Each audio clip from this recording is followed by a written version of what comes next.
therapist, and as of recently, I am a certified intermediate practitioner of coherence therapy. More on that later. And today I'm going to be presenting to you about something that I'm really passionate about, which is how to transform symptoms and eliminate them at the root through the power of memory reconsolidation.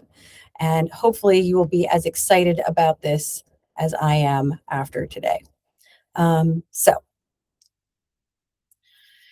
the year 2000, it was pretty much taken as fact in our field, in psychology, that whatever we learned and was taken deeply into our subconscious as truths about the world, ourselves, and others was indelible, could never, ever be changed.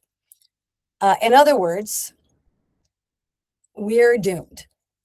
Because Freud said so. Freud said a lot of things.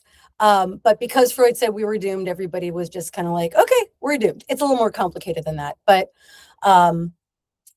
after the year 2000, a bunch of researchers were working on this question. And it turns out, just kidding, we're totally not doomed. We're not doomed. You can absolutely change things that were previously thought to be indelible. Knowings, learnings that are embedded into the subconscious that drive the things that we do that clients just can't seem to stop doing. You can absolutely change those things permanently and effortlessly. What is Rebecca talking about? Well, first of all, I'm talking about this man, my teacher, Bruce Ecker, who over the course of about 20 years worked on a single question, which is what makes transformational psychotherapy sessions transformational? A definition of a transformational psychotherapy session means a session where following that meeting, the client's symptoms go away permanently, effortlessly, without continued efforts to beat back the symptom. He asked this question and he gathered transcripts from many different kinds of psychotherapy and studied them meticulously like a physicist and developed what was then called depth-oriented brief psychotherapy, DOBT, and is now called coherence therapy. So he was working on this from the clinical side. Oh, and by the way, if you want to know his pedigree, if you just click here, you can look at the many lists of things that he's written available on Google Scholar. On the other side, on this sort of neuroscience, lab science, hard science side, people in white lab coats all around the world were working on this question biologically, asking on a molecular level, on a neurobiological level, on a synaptical level, can we erase, not just condition out or desensitize or anything like that, symptoms that can never be retriggered again in lab animals? And it turns out you absolutely can. So this has been confirmed on the psychological level and on the neurobiological level. If you're curious about the neurobiology, that's a whole interesting rabbit hole to go down. This is just one study about molecular mechanisms of memory reconsolidation in little mice. And here's a interesting graph. You can click on that and follow along and find out more if you're a neurobiology person. The bottom line is anything that's learned can be unlearned. Full stop. I have a little astronaut here to remind me of my favorite example of this, which is that astronauts that come from spending a period of time in the International Space Station have this weird thing that happens to them when they get back. They come back and they'll be holding a pen and they'll just drop it. Or they'll be like holding their lip balm and they'll just drop it. Now I need my lip balm. Why do they do this? It's not because they're clumsy. It's not because their muscles have atrophied, although that does happen. It's because they unlearn gravity while they're in space. They unlearn gravity. We're not born knowing gravity, we learn it. So if gravity can be unlearned, if we can unlearn gravity, we can unlearn anything. We can unlearn an attachment pattern. We can unlearn low self-worth. We can unlearn obsessions. We can unlearn anything. So how do we do this? How are we unlearning things? It's through a process known as memory reconsolidation. And this is a form of neuroplasticity It is an inbuilt mechanism that our brain evolved over time for the profound and total unlearning of schemas. You might know schemas by another name. A rose by any other name would smell as sweet. You might know them as procedural memories, emotional memories or emotional knowings, mental models, implicit memories, internal working models, internalized object relations, meanings, neural networks, terms of attachment.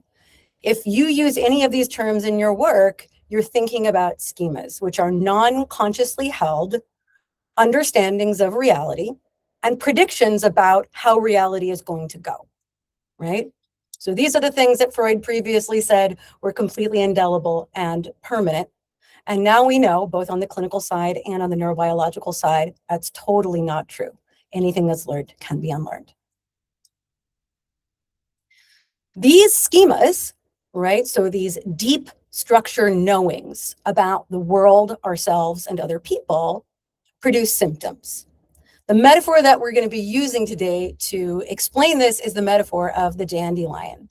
So if any of you have dandelions on your lawn, you know that the dandelion itself, the flower, is not the real problem. The problem lies down here under the surface in the root. The root is not conscious, all right? It's unconscious, preconscious, non-conscious, subconscious, whatever terminology works in your systematology, but it's not aware. You are not aware of what is in the schema consciously. The schemas produce symptoms that we're aware of in our conscious minds and usually quite upset about. Clients come to us because they have symptoms that are bothersome that they would like to get rid of. A key aspect of working from a memory reconsolidation point of view is to understand that symptoms are emotionally necessary to have. If they weren't, clients could just stop it. But how often does telling clients to just stop it help them navigate a difficult symptom? They tell us they want to stop. They tell us they just can't. They tell us they've tried. They're doing all the things and they just can't do it. Why are symptoms emotionally necessary to have? Because they are produced by schemas. Schemas are understandings about a problem in a person's life that are unbearable, that create suffering and cannot be solved by any conventional means. Schemas identify problems. Symptoms pose a solution. Symptoms are solutions. Symptoms are not the problem. Symptoms are solutions to even worse problems. If you go away from today with nothing else, I want you to take that with you. The symptom is not the problem. The symptom is solving a much worse problem. And symptoms are elegant, durable, and unique ways to reduce the suffering that a client's life might be creating. Now, make no mistake, those solutions are often very costly, right? People come in and explain to us how much the symptom is ruining their life. But we have to understand that at the time of schema formation, when those roots grew, the cost of doing the symptom outweighed the cost of the original problem. Cost benefit analysis, the symptom was less problematic than the schema. How do symptoms solve problems? Well, we're talking about problems that you can't actually solve. You can't make a problem that creates a schema go away. A problem like living in a home where there's chronic domestic violence, let's say. If you're a child, the best solution would be to not live in a home where there is chronic domestic violence. But that solution is not available to you. The only solutions you have are available in here. So symptoms will usually do one of four things in a situation where there's irreconcilable problems. They can decrease our suffering, increase well-being, increase justice or fairness, and increase a sense of safety. How symptoms do that will become more clear as we continue, but I just want to put those in your brain. If you're on board with the idea of symptoms solve problems, you can hold on to these four things as, okay, in what way In which of these 4 ways does this symptom make this client's life a little better? Or did it back then? All right, at this point is usually when people are looking at me like I have 3 heads, because I'm explaining that memory can be erased, right? And that's a scary thing and a confusing thing. So I want to just take a moment to clarify what I mean when I say memory can be erased. What is memory reconsolidation exactly? So memory reconsolidation is a form of neuroplasticity, and it is an ordinary quality of any brain. If you have a brain, you have the capacity for memory reconsolidation. So that means you as a human, but even rats or mice or other lab animals, they have brains. Memory reconsolidation is available to you. It is scientifically confirmable in lab studies at the synaptic and molecular level. So it's not theoretical. This has been demonstrated to be true biologically. Memory reconsolidation is not a therapeutic orientation. I'm not offering a new school of thought. Coherence therapy, which I'll talk about later, applies memory reconsolidation, but MR itself is not psychodynamic therapy or Gestalt. It's not just another set of initials, it's not another acronym. No school of psychological thought owns it. In fact, it's a common underlying mechanism of many schools of psychological thought, but it is not owned by any one theory. It's also not extinction rebranded. Extinction can sometimes generate memory reconsolidation, but it doesn't necessarily do so. And oftentimes in lab studies of extinction trials, the original symptom that the extinction was trying to extinguish can be re-triggered. So if the original symptom can be re-triggered, we know that reconsolidation did not occur. So this isn't just, as they say, old wine in new bottles. This isn't a new way of explaining stuff we already knew. This is an entirely new concept that underlies all transformational psychotherapy. This is also not metaphysical magic or brainwashing. Memory is weird. You can totally brainwash people.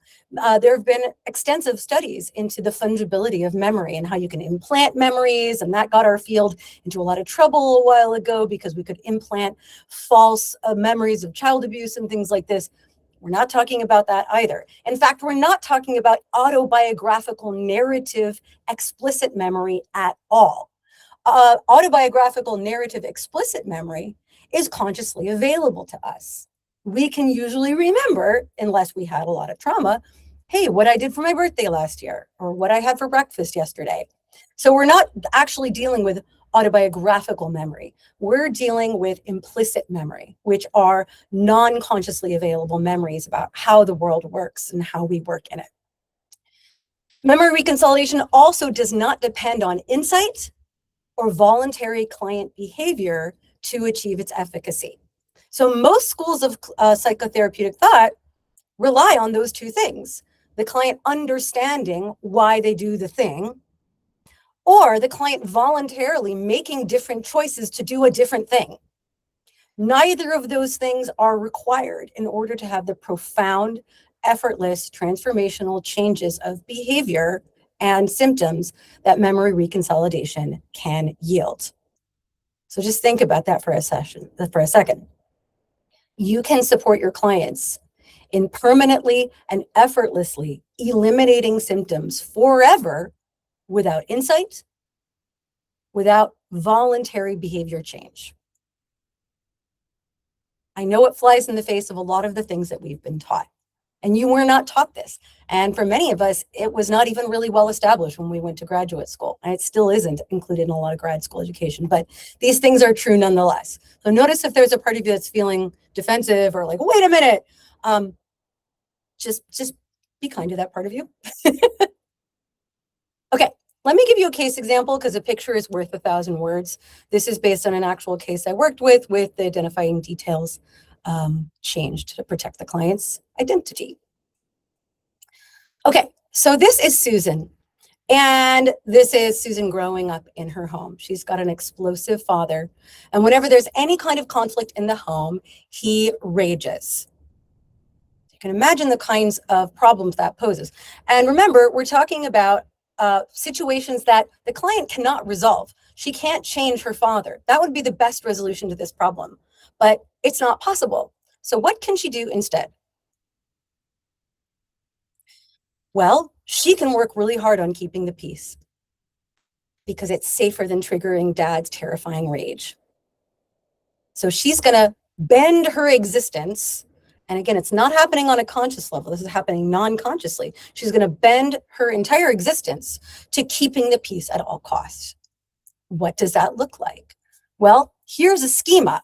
Here is the description of the problem as she understands it. It is never safe for me to disagree, to call out misbehavior, or create discomfort of any kind. If I do, Dad will get mad and scary, and I might not survive it. So let me just make a note. Schemas do not exist in words, not as they are encoded into the subcortical areas of our brains. They are neural networks, they are patterns of neural firings, they are somatic and interocepted patterns of knowing.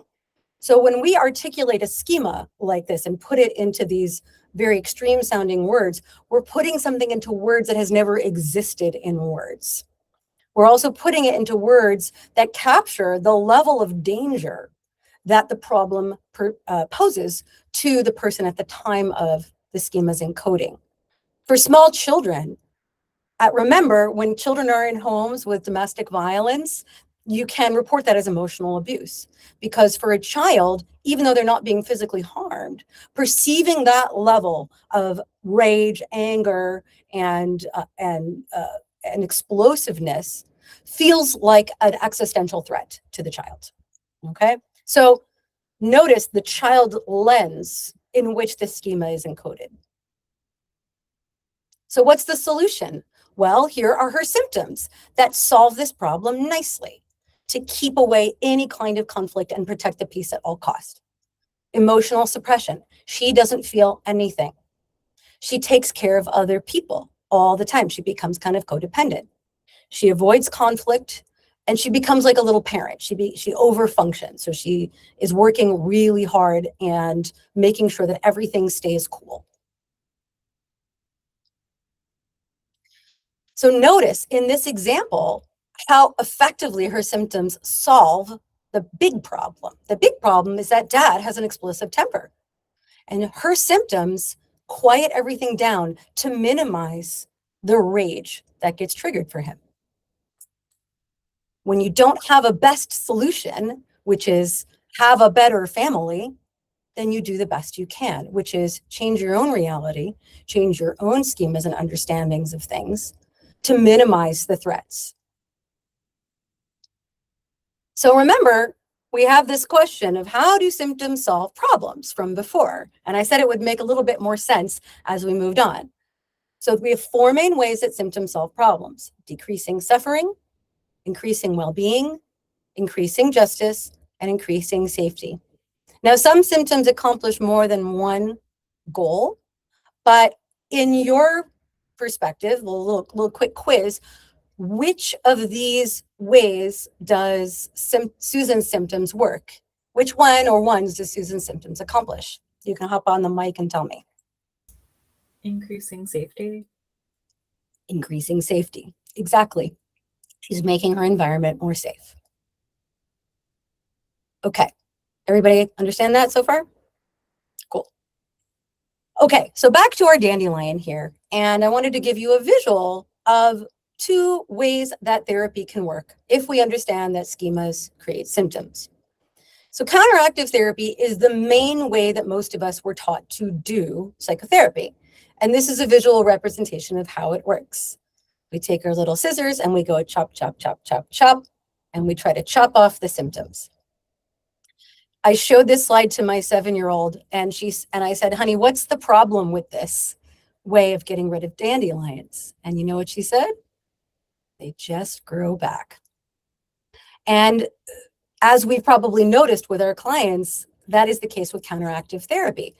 We can use, and I'm not knocking on skills, tools, reframes, building up preferred pathways, building up preferred behaviors. Those are really helpful. We need those tools.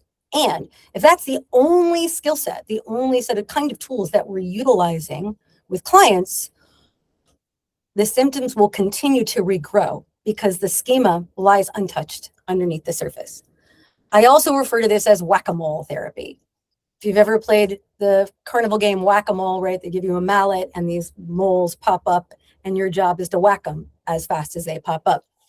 And some of us have bigger mallets for our clients. Some of us have better mallets for our clients. Some of us give more mallets to our clients. And again, those are useful to have. And you can also unplug the machine. How do we unplug the machine? Well, by doing transformational therapy. This is a visual representation of transformational therapy.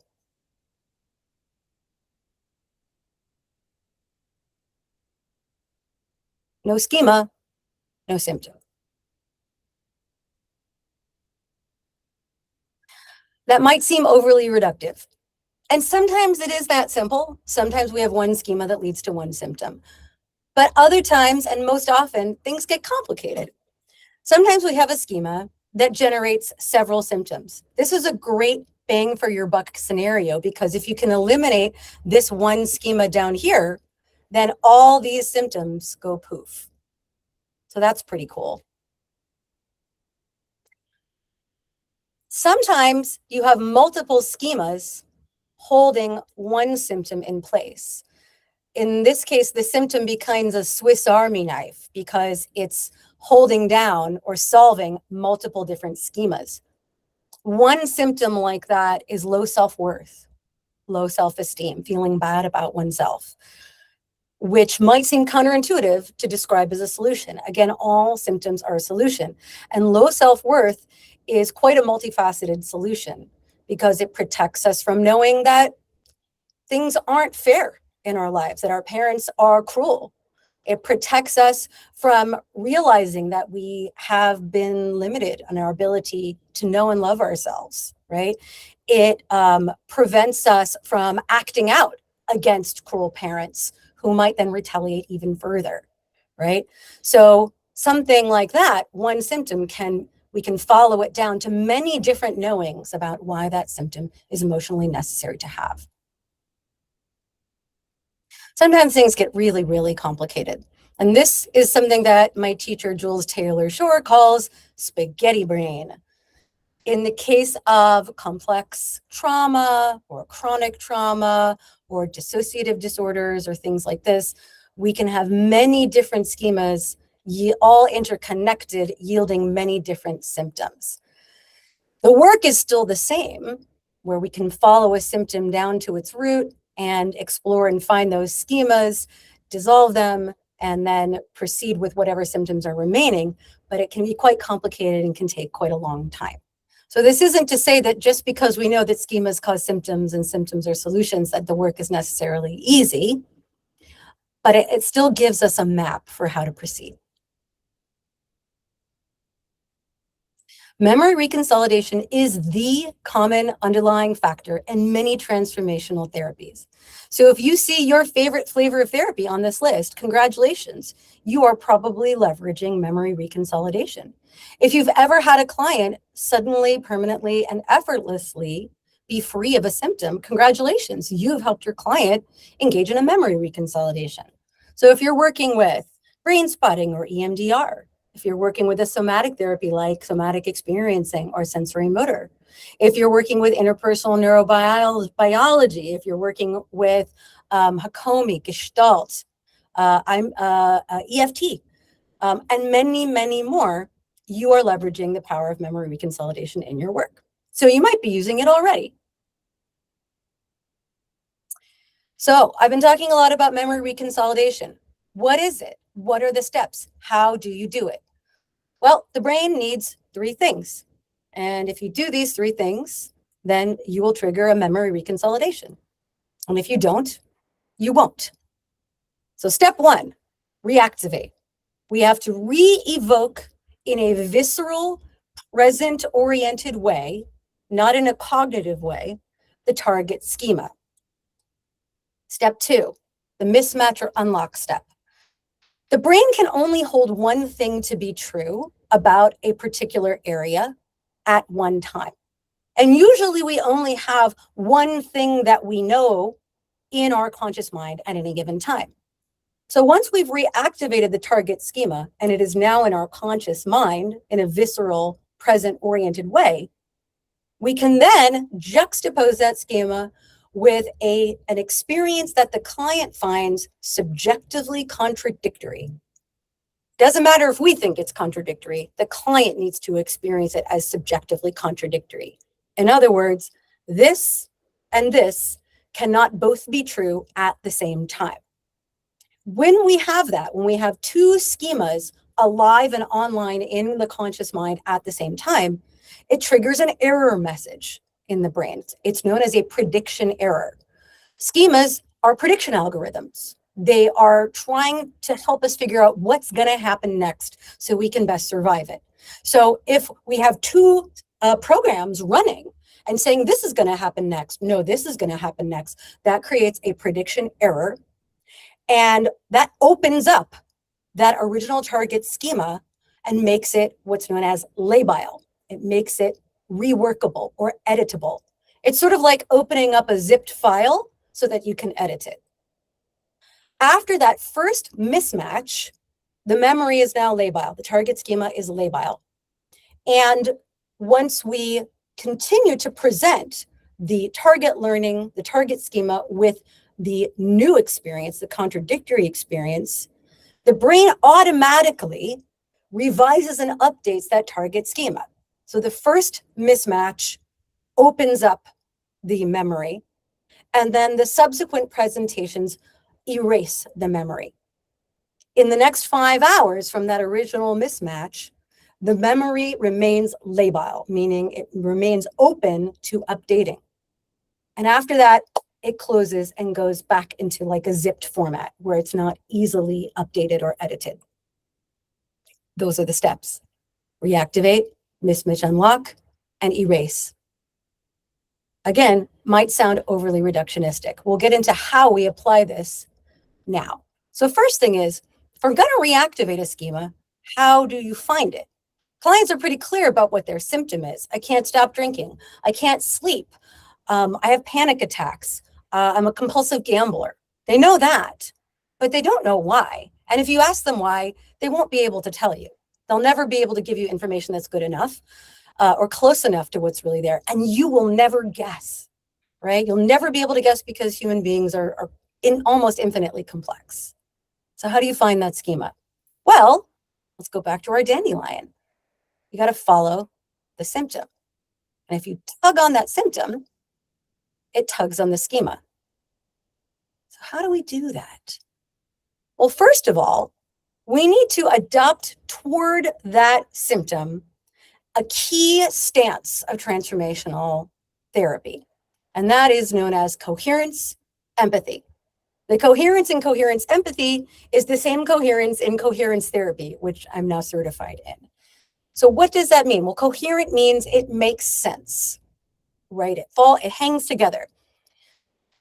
We adopt a stance of coherence empathy by understanding that the symptom makes sense. So we say to ourselves, of course you can't stop drinking. Of course there's an important reason why you can't stop gambling. Of course there's a reason why you can't sleep. And of course you want to be able to sleep. Of course you want to stop drinking. Of course you want to stop gambling. In other words, we can hold both the anti-symptom position, which is of course you want to stop, and the pro-symptom position, which is of course this symptom is there and serves a meaningful purpose that we just don't know yet. And if we can be curious about it, instead of pathologizing that symptom, we can follow it down and tug on it until we get to the root. So coherence therapy took these steps of memory reconsolidation and operationalized them into what they call the therapeutic reconsolidation process, or TRP. The TRP can be understood to underlie any kind of transformational therapy. And if you read the book that I'll recommend later, Unlocking the Emotional Brain, you will see that every kind of transformational therapy utilizes the steps of the TRP, but just in different orders, in slightly different ways, and using different therapeutic interventions. EMDR uses the TRP. Interpersonal neurobiology uses the TRP. Group therapy can use the TRP. Play therapy can use the TRP. So it's a really wonderful book because the whole second section does a intensive review of case presentations from different kinds of therapy and tells you which steps of the TRP are being used and in what order. But here they are in as succinct and in as directly translated a way from the steps of memory reconsolidation as possible. So step 1, identify the symptom. Step 2, discover the schema experientially. Step 3, create a mismatch. All right, I'm going to teach you how to do this. Step 1, symptom identification. I believe it was one of the psychoanalysts, I don't know who said it. We fail to appreciate the degree to which we do not understand. We fail to appreciate the degree to which we do not understand. Meaning, when clients come to us with a symptom and say, this thing really hurts, don't assume you know what that means. When a client says, I'm anxious, don't assume you know what that means. When a client says, I'm depressed, don't assume you know what that means. We need to find out exactly what the problem is and when it occurs. Bruce Ecker likes to say, when it comes to symptom identification, it's all about specificity, specificity, specificity, said in the same way that you would say location, location, location. How do you find out the what and the when, the specifics of the symptom? You can ask this exact question. If I, therapist, were to tell you, client, that I have this symptom, exactly how you do, what would you need to hear to know it's exactly like what you experience? Right? So what are the thoughts, feelings, sensations, movement impulses, beliefs, ideas, images, all of those aspects of experience that go along with the identified symptom? And when does it happen? Specifically, not generally, but specifically. We're going to start by gathering this data experientially. Why? Because experiential work activates schemas. Remember, we need to activate that schema in a way that is visceral, that is present, that is here and now, not cognitive or theoretical. Inactive schemas can't be transformed. So if we're only ever talking about what's going on instead of talking from, we will never transform anything. So experiential psychotherapy, psychotherapies that ask clients to have here and now experiences and experiment with what they are going through, are among some of the most powerful kinds of methods for achieving memory reconsolidation. Pretty much all of them have an experiential component, meaning not just CBT, right? Or not just psychodynamic, even though you could leverage tools and aspects from those fields to do memory reconsolidation. If you're only working in a cognitive or theoretical way, MR will not happen. So in transformational work, we're constantly in this cycle where we do an experiment, we work experientially, where we're talking from the symptom and experiences around and related to the symptom. And then we're doubling back and saying, oh, and what was that like? What do you notice as you talk about that? Yeah, what does that remind you of? What thoughts come up? And then we go back to, yes, and what's happening? Let's imagine ourselves back there and what's happening now. Or what does that part want to say? Or, put it in the chair next to you, right? Or what is that sensation in your body? What color is it? Things like that. Notice I just popcorned out a variety of different therapeutic interventions for experiential work. So we're cycling in and out. There's 3 key experiential tools of coherence therapy. I hope you come away from today knowing these tools and possibly being able to play around with using them. And they're all experiential tools. They can be used in the symptom identification step, but they're used throughout the steps of coherence therapy. They are the symptom deprivation, symptoms completion, and the overt statement.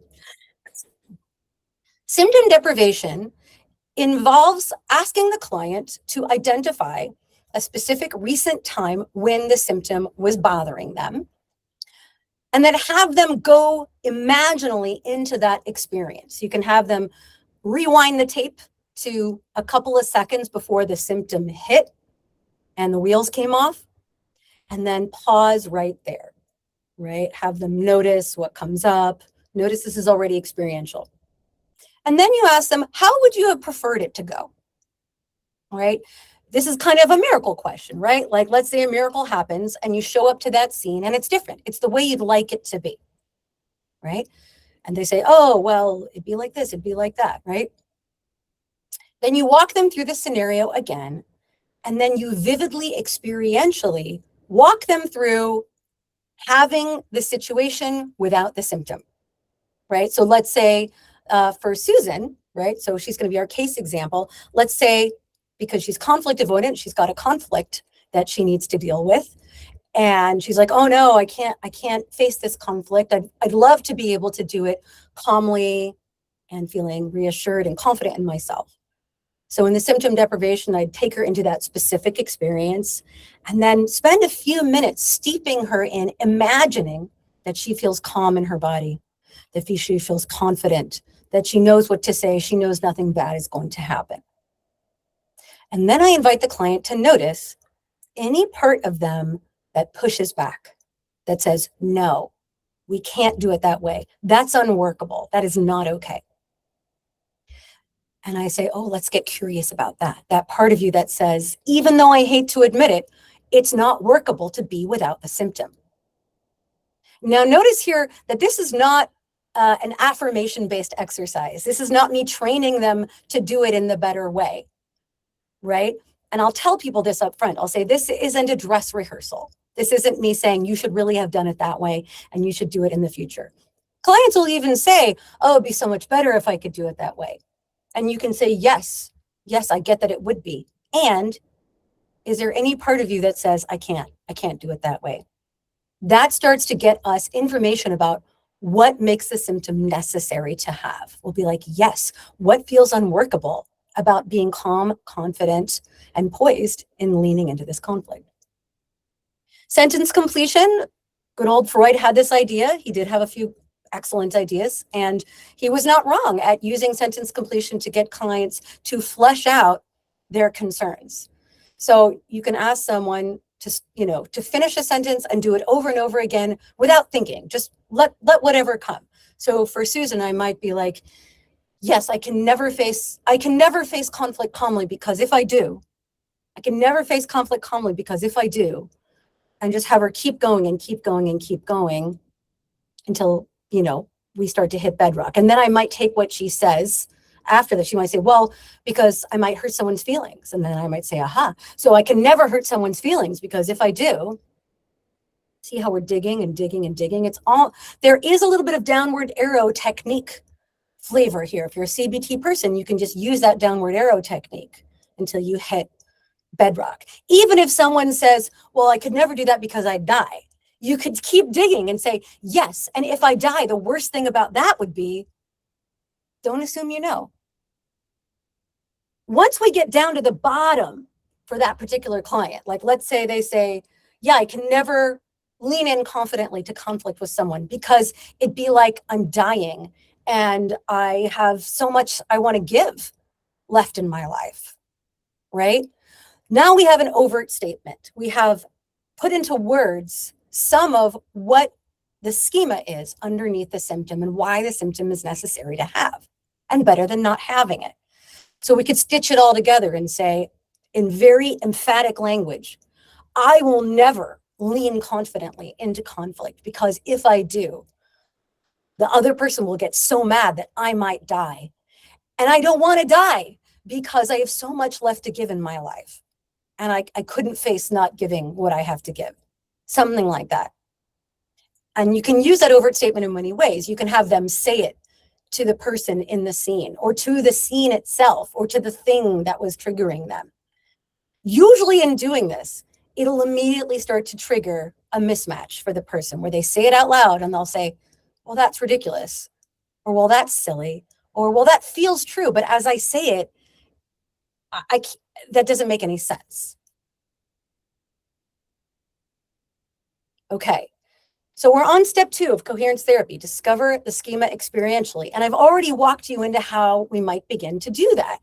The symptom deprivation, your sentence completion, and your overt statement. When a client comes in and they're telling us about the symptom, we start to get that initial information about what's underneath. Like if this client says, oh, well, I can't face conflict confidently because the other person might get mad, then we can say, what do you know about keeping people from being mad?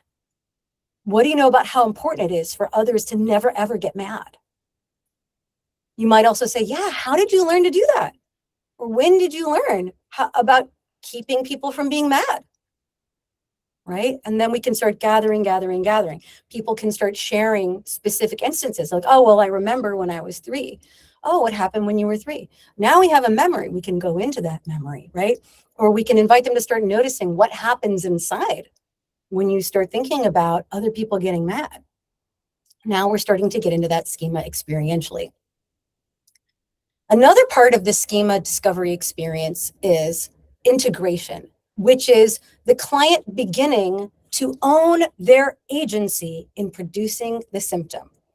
In other words, the symptom is something the client is creating, not on purpose, but for a very good reason.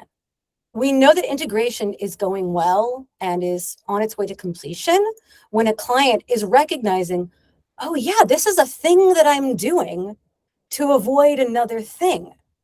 When the client almost views the symptom with positive regard, when they can have empathy for the pro-symptom position. Wow, I had no idea that I was avoiding conflict to try to protect myself from something that I couldn't stop. Wow, that's pretty smart. When this happens, we can invite clients to keep that experiential integration online by writing the overt statement, writing everything we know about the schema, the symptom, why it's emotionally necessary on a card. Or if you're not seeing a client in person, you can text it to them. And then just have them touch into it every day or every other day, or when the symptom shows up, to keep that mismatch or to keep the knowledge of the schema in mind. Yes, I avoided that conflict because I thought it was a difference between life and death, just like it was when I was living in my family home with dad. Oh yeah. And then that gives the opportunity for a new knowledge to pop in. That person's not dad. I'm an adult. I'm not in my family home. Now, this may all sound really obvious, but those things were never held in the same screen, in the same field of focus previously in the client's life. So this is actually quite revolutionary and the beginning of the memory reconsolidation process. For many people, for about half of people, just integrating a schema will have already triggered a mismatch. So you're golden. For the rest of people, you need to support them in finding a contradictory knowing that feels subjectively true to them, that contradicts that schema's knowing. So that might be an example from their past. That might be an example about other people in the world. That might be an example from a particularly solid, loving relationship in their current lives. Even with a pet, pets can be great resources for this kind of work, right? If they're like, no one will ever accept me, or I can never get into a conflict with anybody. Well, what about your cat? Can you get into conflict with your cat? Yeah, I guess I have gotten into conflict with my cat. Yeah, and did you die? No, I didn't die. Things like that, right? Again, weird, but it works. When we have juxtaposed that target schema with a vivid, subjectively true contradictory schema, again, that makes the original schema labile and available for updating. Here's where you can be super creative and use techniques from any modality you like. It's so beautiful because you have this smorgasbord of amazing experiential techniques from any field and taste the rainbow. You can use empty chair work. You can use parts work. You can do psychodrama and reenactments. You can do somatic dialogue. You can do my favorite, inner child work, et cetera, et cetera, et cetera, to vividly and experientially have those two schemas online. You can just do this with your hands. You can say, how is it now to be with both? That one part of you knows I can never face conflict confidently because if I do, I'll die. And it'll be just like when I was living with dad. And another part of you knows, oh, I'm not living at home anymore and dad has no power over me. And I will survive. I have survived conflict and I will again. Notice how I'm presenting both neutrally. I'm not asking the client to prefer one over the other. I am just presenting the mismatch. And as I do this with my hands, clients will often be like, they'll pick up their hands and they'll say, oh, one of them starts to feel heavier. One of them starts to feel lighter. They'll have a somatic experience. So even just doing this is an experiential juxtaposition. Then we just got to repeat that mismatch a couple of times in that 5-hour window. It continues to trigger that prediction error, which updates the original knowing, and you've got a memory reconsolidation. So we've got the take-home card as a way of repeating that. I also use a visual technique that I invented called a glimmage, which is it's a graphic that contains the new knowing and an image or a gesture that the client reports to feel connected to that knowing. And I make it on Canva. I make it a screen, a phone wallpaper size, and I send it to them and say, just put this on your phone wallpaper. And then every time they pick up their phone, they get a little hit experientially of the new thing they learned. It's not an affirmation. I just want to be really clear. And Lillian's going to help us see this later, where this isn't me trying to overwrite or contradict the original knowing. This is the new knowing that has arisen spontaneously from them as a result of the memory reconsolidation going well. And every time they see their lock screen, they're going to get a little hit, a little dose of that experiential learning. So yes, Ala, you have a question. Sure. Hold on. Do you hear me? I do. Hi. Hi.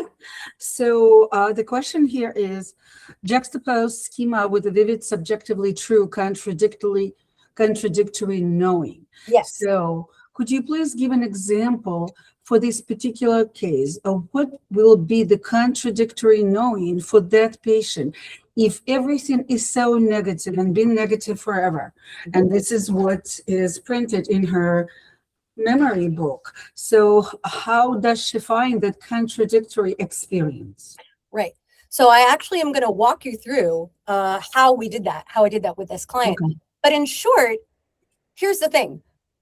The brain is constantly winnowing what we perceive in the world. So remember I said schemas they're prediction algorithms. And by predicting reality, they also limit the reality that we perceive and that we believe to be really real, really reality. So not only do they color reality, but they shape what we see. So, you know, what they say, when all you have is a hammer, everything looks like a nail.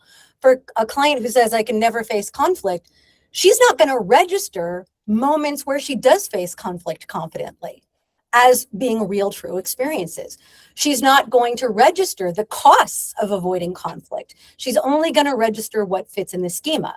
So I'm going to use experiential techniques to open up in a vivid experiential way her lens on both things, on both her ability to navigate and withstand conflict in a different way, and also her and her assessment of the costs of constantly avoiding conflict.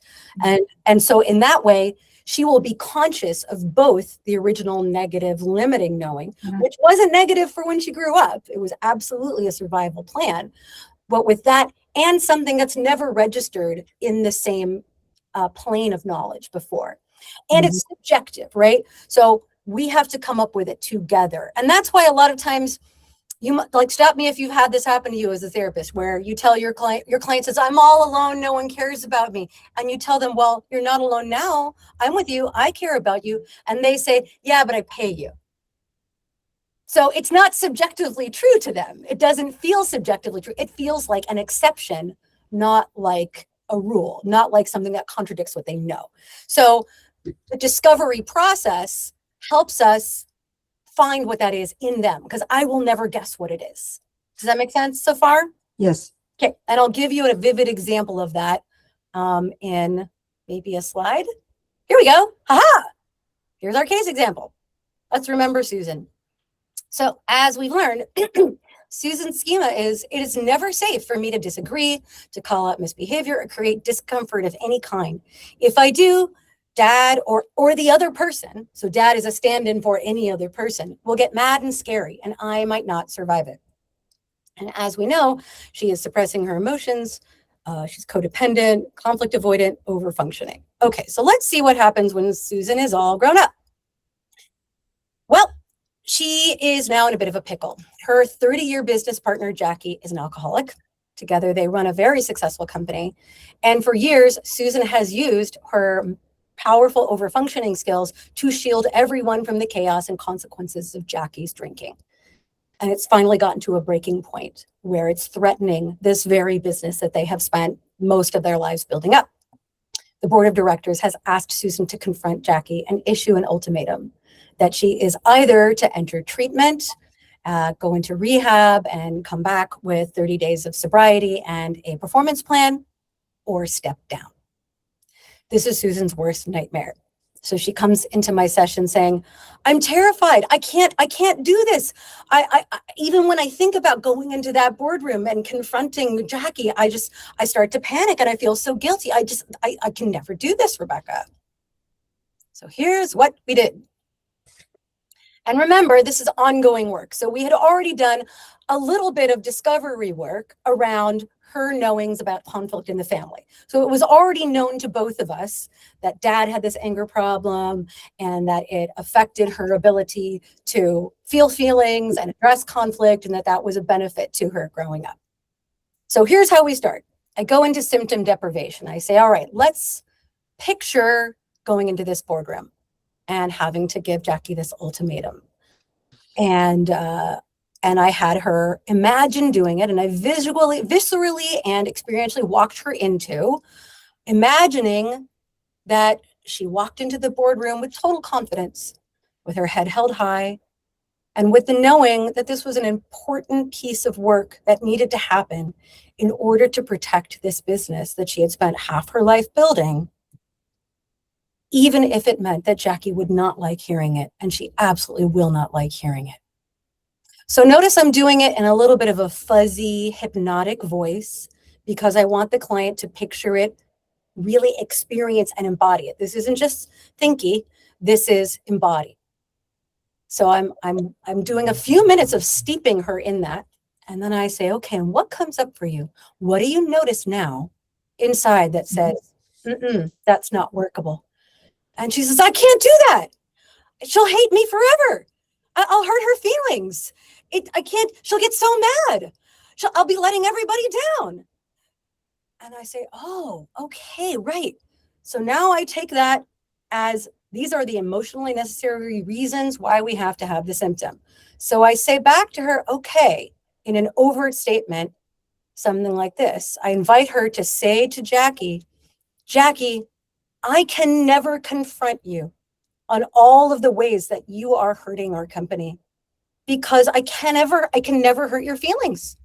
I can never risk making you angry because it would be just as dangerous as when dad got angry when I was a kid. Even if it means you destroy everything we've built, I will never confront you on what you're doing.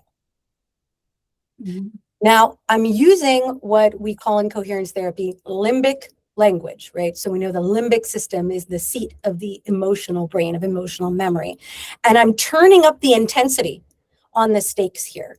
Mm-hmm. Clients will usually say, oh, this sounds kind of extreme. And I say, yes, that is exactly the point, because your limbic system is registering this as a threat. So I'm going to speak in the language your limbic system understands.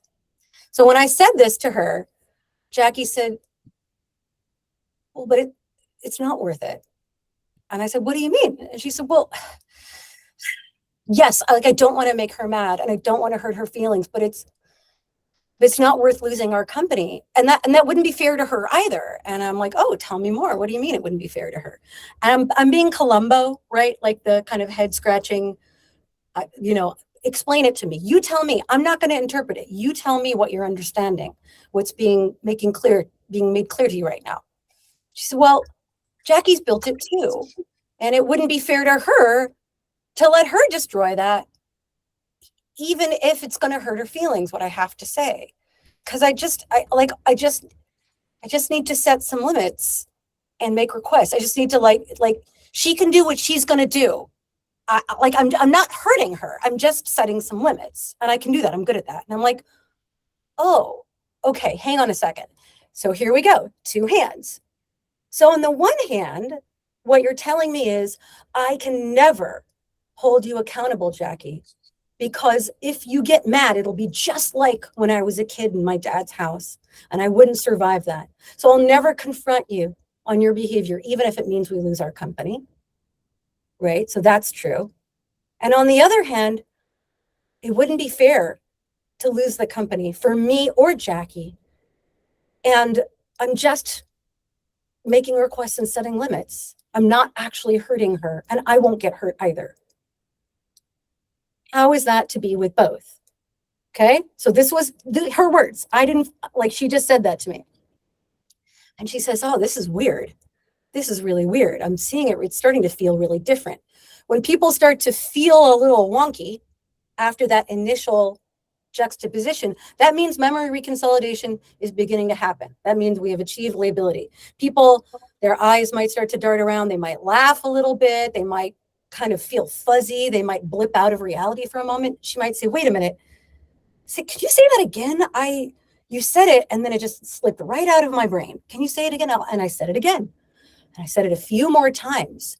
And then she said, well, you're right. That's right. I'm just making requests. I'm just making requests and setting limits. That's it. I'm not hurting anyone, and I won't get hurt. And I'm good at that. And so here's where the new knowledge is starting to eliminate the old knowledge. And I even went back, and I went back into the meeting and said, okay, go back into the meeting. Try it again. Try saying, Jackie, unfortunately, it's come to a head, and we really need you to take care of yourself for a while. And so here's what the board is asking. And she said, and I asked, do you detect any panic or guilt right now? And she said, oh, that's really funny. I don't. I don't. I'm not scared at all. I just know I'm just making requests. I'm just making requests, and I'm setting limits. Mhm. And I said, oh, okay. So check inside. Is there an image or a gesture that goes along with that? And she said, well, yeah, it's a figure 8 in front of me. And I said, yeah, okay, it's a figure 8. What color is it? She said, well, it's pink and sparkly. And I said, yeah, okay, cool. So this pink sparkly figure 8 says, I can make requests and set limits. I'm good at that. What happened? She gave Jackie the feedback. Jackie went to rehab, and she was no longer gripped by the guilt of hurting Jackie's feelings. Mhm. And this is the glimmage that I made. I can set boundaries and make requests. I'm good at that. And here's the pink sparkly figure 8. And I just said, does this, I made it. I texted it to her. I said, is this what you were thinking? She said, yeah, that's exactly it. I said, great, put it on your phone. And she did. And she never had trouble confronting Jackie at work again. Okay, what's your question, Ella? Very briefly, I don't want to keep you any longer. It was wonderful. Thank you. Your explanations were very clear. So I just want to confirm that my knowledge, my understanding of what new knowledge is correct, is accurate. So when you're saying new knowledge is on how to do it. It's how she can proceed and how she can connect all these elements. Because at first I thought that the new knowledge would be to have a good new experience with Jackie. And then she can have that experience, or Jackie can have that experience. It will help reconciliation. So new knowledge means new knowledge of how to do it, or like the process, or the meaning. All of it. It can be any of those things. It can be knowledge of the process. It can be knowledge of the meaning. It can be knowledge of the experience. Okay. It can be a past experience. It can be an experience they're going to have. And it can be more. It can be something they already knew about something else that just never registered as a contradiction. It can be any number of things. And if you go deeper into the rabbit hole of this kind of work, there's lots of experiential tools for fleshing out these felt subjectively true contradictory knowings. Thank you very much. Okay, so we're coming to the end of my slides here. If you want to learn more, the next thing I would absolutely recommend is grab this book, Unlocking the Emotional Brain, 2nd edition. And this will walk you through the steps of memory reconsolidation and the therapeutic reconsolidation process as it's outlined by Coherence Therapy. This is my teacher, Bruce Ecker, the developer of this model and the co-director of the Coherence Therapy Institute, and my friend and colleague, Sarah Bridges. And through the Coherence Therapy Institute, they offer some of the most powerful and least expensive trainings you will find. EMDR will set you back quite a bit. The 6-hour on-demand intro workshop to Coherence Therapy will set you back about like $200. And there's live demonstrations, there's hours and hours of training. It's extremely helpful. If you want to take an even deeper dive, you can buy the Coherence Therapy Practice Manual, which outlines all of these steps that I've explained today in exquisite detail. Jules Taylor-Shore is an Austin-based psychotherapist who's integrating memory reconsolidation with several other kinds of therapy, including somatic experiencing, accelerated experiential dynamic processing, deep brain reorienting, and more. And her memory reconsolidation course, as well as her STAIR method course on therapy wisdom is wonderful. I highly recommend. Tori Olds is another Austin-based therapist who works primarily in IFS, accelerated experiential dynamic processing, and coherence therapy. She has ongoing training and consult groups, as well as ones with Bruce Ecker, and I'm in that with her. It's wonderful. And then, again, Austin's the place to be for coherence therapy. These three folks, Sam, Josh, and Kina, all train in coherence therapy virtually. And Kina's Instagram is really interesting and very coherence therapy and memory reconsolidation focused.